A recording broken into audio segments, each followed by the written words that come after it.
Hello, I am freelance video journalist Jonathan Khamis, being joined by Steve Fryer to my left, basketball guru, basketball expert, basketball analyst. What do you prefer? I prefer all of the above. Maybe basketball writer? I've done that. Yeah, okay. Here we go. CIF playoff preview, guys. All the wild card games are happening Wednesday this week. The first round matchups happen on Friday night. Steve, we'll start off with the open division. It is pool play, so not necessarily the playoff brackets. Right. Every team plays 3 games, and as far as Orange County is concerned, Mater Dei is in it. Steve, how do you like Mater Dei's chances in the open pool? Woo, do they got a rough road to go, because all 3 of those games are away games in their pool. They're in Pool B with Sarah Canyon, #1 team in the state for the most part, Centennial Corona, and St. John Bosco. And Mater Dei lost to St. John Bosco at Bosco, and they're going to have to play at Bosco. Again, these are all away games for Mater Dei. It's a really young team that Mater Dei has. No seniors really in the starting group at all, or even, coming off the bench. So to ask them to do well in this division is asking an awful lot. Division 1 now, guys. The Crestview co-champion Canyon has a bye in this one, but on the road we have Esperanza at Pasadena, J. Sarah at Roosevelt, and a fun OC versus OC matchup, I think, Steve, in Santa Margarita visiting Edison. Now, if Canyon, like you said, has a first-round bye, which means they get a home game in the second round, they'd probably have to play Chino Hills, and Chino Hills is really good top seed in this division. You mentioned that Santa Margarita Edison game. Santa Margarita might be like one of the favorites in this division now. They didn't get selected to the open division, but with Jay Kyman, Max Agbang Polo, Shengzi Lee, etc. Man, they are really good. So they're going to be tough to watch out for. They got to play at Edison, and Edison's really good at home and a very good defensive club too. And then another Orange County team here to watch out for is J. Sarah, which last week beat Santa Margarita. Ian Martinez, fantastic player, so they look really good. Okay, let's move on to Division 2 AA. Some top Orange County teams have byes, and Cypress and Villa Park. Cypress having a school record year in wins, and that's awesome for the Centurions. Camarillo, though, they're in this division, Steve. And who did they beat this year? Only Olu, Mater Dei, and Villa Park. So this division, man, it could be a toss-up because there's a lot of good county competition and out-of-county competition. And when you're talking about the county teams like Capo, CDM, and Olu, they all have road games. Yeah, they do. And Orange Lutheran's going to have to play at Inglewood. But Orange Lutheran's really talented, and that might be a team to watch out for in this division. They could get pretty deep in this, but again, they got to play at Inglewood, which is a league champion. Got a really good county versus county matchup in this thing. El Toro at Newport Harbor. They played each other in the Century Elks Classic around December 27th or 28th or something. Newport Harbor won, but El Toro's pretty good. They got some quick dudes. D'Amato's on that team is really good, but Newport Harbor's got a lot of good dudes. Sam Barella, Dane Chalmers, etc. Newport Harbor might be a team to watch out for in this division. Cypress and Villa Park, as you mentioned, in this division, both coming off of big wins and big weeks. Villa Park beat Canyon last week. Julian Franklin was fantastic. The interesting thing, though, is that first round bye. That means they don't play until February 12th. So that's like, until next week. And you can get a little rusty.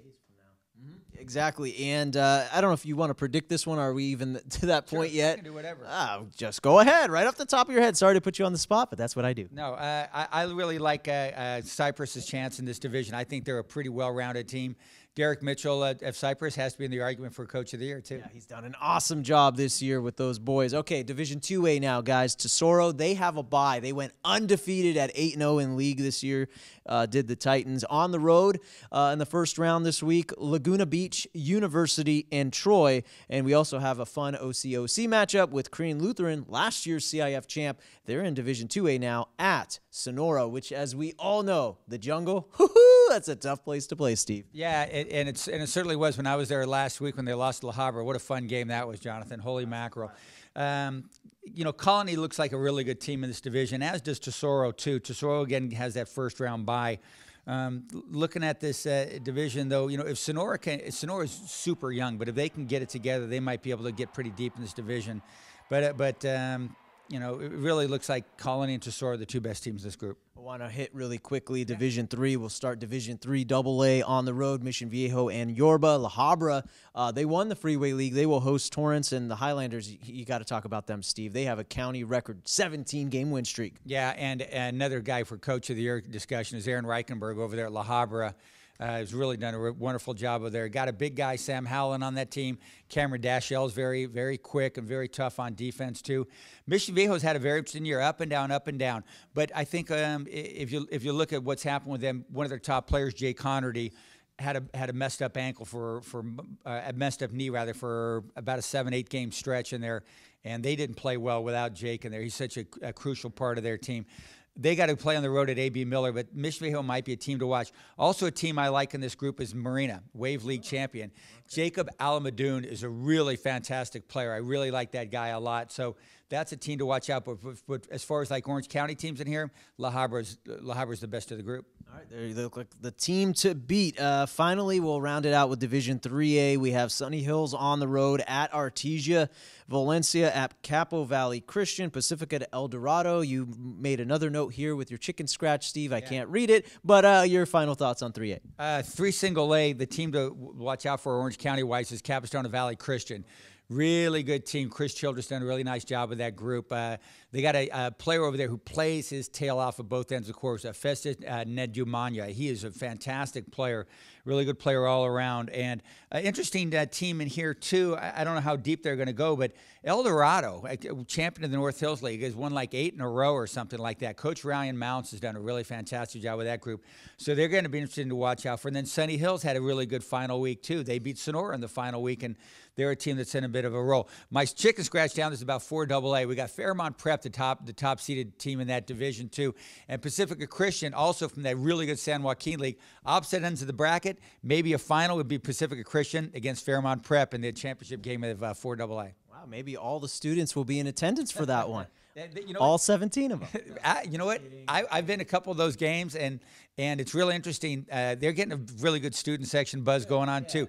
Fairmont Prep has their group too. I've seen these teams, and they're starting to get that whole student section thing, which you're part of the reason that this has happened and that everybody's into it with all your video of play of all these guys. But even those San Joaquin League teams are getting into that student section mess. It's pretty fun. Well, we can all experience basketball in the gym because we won't get rained on. That's how that works, right, Steve? Basketball's an indoor sport from what I gather? Except at Fullerton High School where the rain messed up the top of the roof, and yeah, they can't play in their gym. That's not good. Hey, Fullerton College has been very accommodating, so good for the Hornets. Good job, Hornets. Yeah, we love you guys. All right, thanks to Steve Fryer. I'm Jonathan Khamis.